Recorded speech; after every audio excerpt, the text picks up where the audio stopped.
Hello everyone, welcome back to my YouTube channel. আজ ছিল আমার বার্থডে। ভাবিনি এই ছোট ছোট বাচ্চাগুলো, বোনগুলো এত সুন্দরভাবে আমাকে সারপ্রাইজটা দেবে। তোমাদের হয়তো অনেকের মনে হবে যে এটা কী করে সারপ্রাইজ হলো, তাহলে তুমি ভিডিওটা করলে কী করে। এই ক্ষেত্রে তোমাদেরকে জানিয়ে রাখি, সেমভাবে ওরা আমাকে সারপ্রাইজটা দিয়েছিল।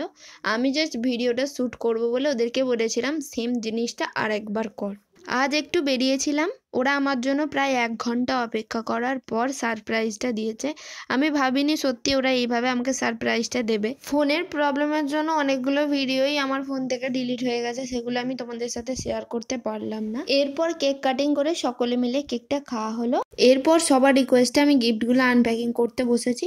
গিফটগুলোর দাম হয়তো খুব বেশি নয়, কিন্তু জিনিসগুলো আমার কাছে খুবই দামি। সবাই আমার থেকে অনেকটাই ছোট, তাও যে ওরা মনে করে আমার জন্য এই গিফটগুলো এনেছে, এটাই আমার কাছে অনেক। ভগবানের কাছে একটাই প্রার্থনা, ওরা যেন ভালো থাকুক, সুস্থ থাকুক এবং জীবনে অনেক বড় হতে পারে।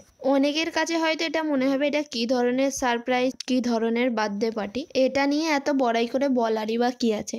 কিন্তু বিশ্বাস করো, আমি মনে করি আমি যা পেয়েছি অনেক পেয়েছি। আমি যেটা পেয়েছি হয়তো কারো কাছে এটাই স্বপ্ন। আরে বড়রা ভালোবাসার মিথ্যা নাটক করতে পারে, কিন্তু বাচ্চারা তো করতে পারে না। কোনো খাওয়া দাওয়ার অ্যারেঞ্জমেন্ট নেই এটা জানা সত্ত্বেও ওরা প্রায় 1 ঘন্টা অপেক্ষা করে আমার জন্য এই সারপ্রাইজটা প্ল্যান করেছে। ওরা তো চাইলেই আগে চলে যেতে পারতো, কিন্তু যায়নি, আমার জন্য অপেক্ষা করেছে। নিজের জন্মদিনের দিনে এতগুলো ছোট ছোট বোনের নিঃস্বার্থ ভালোবাসার থেকে দামি উপহার কি কিছু হতে পারে? তাই যারা যারা আমার সাথে একমত তারা ভিডিওটা একটা লাইক করে দাও। আমার শুধু একটা বিষয়ই খারাপ লাগছে, ওরা আমার জন্য এত কিছু সারপ্রাইজ প্ল্যান করলে আমি ওদেরকে কিছুই দিতে পারলাম না। জাস্ট সামান্য কেক খাইয়ে বাড়ি পাঠিয়ে দিলাম, কারণ এত রাতে তো কিছু অ্যারেঞ্জ করা সম্ভব নয়। তাই ওদের কথা দিলাম ওদের পরে একটা ট্রিট দিয়ে দেবো। সবাই চলে গেলে বোন আমাকে কি সুন্দর গুছিয়ে খেতে দিয়েছে দেখো।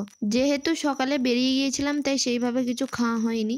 এটা হলো আমার আরো একটা বার্থডে গিফট, যেটা আমি প্রায় 1 সপ্তাহ পরে হাতে পেয়েছি। জিনিসটার খুব প্রয়োজন ছিল, কারণ যে ফোনে এখন আমি ভিডিও করছি সেটার বয়স প্রায় 4 বছর। তাই ঠিকমতো ভিডিও বা এডিট কোনোটাই সম্ভব হচ্ছিল না। আমি জানতাম গিফটটা কি, তার সত্ত্বেও বক্সটা খোলার সময় খুবই এক্সাইটেড লাগছিল। আর এই গিফট পেতে কার না ভালো লাগে বলো, সকলেরই ভালো লাগে। আবার সেটা যদি নিজের অত্যন্ত প্রয়োজনীয় একটা জিনিস হয় তাহলে আনন্দটা তো পুরো ডবলই হয়ে যায়, তাই না? শুধু ফোন না, ফোনের সাথে সাথে একটা ব্যাক কভার, অ্যাডাপ্টার সবই আমি পেয়েছি, কিন্তু সবই কিনতে হয়েছিল।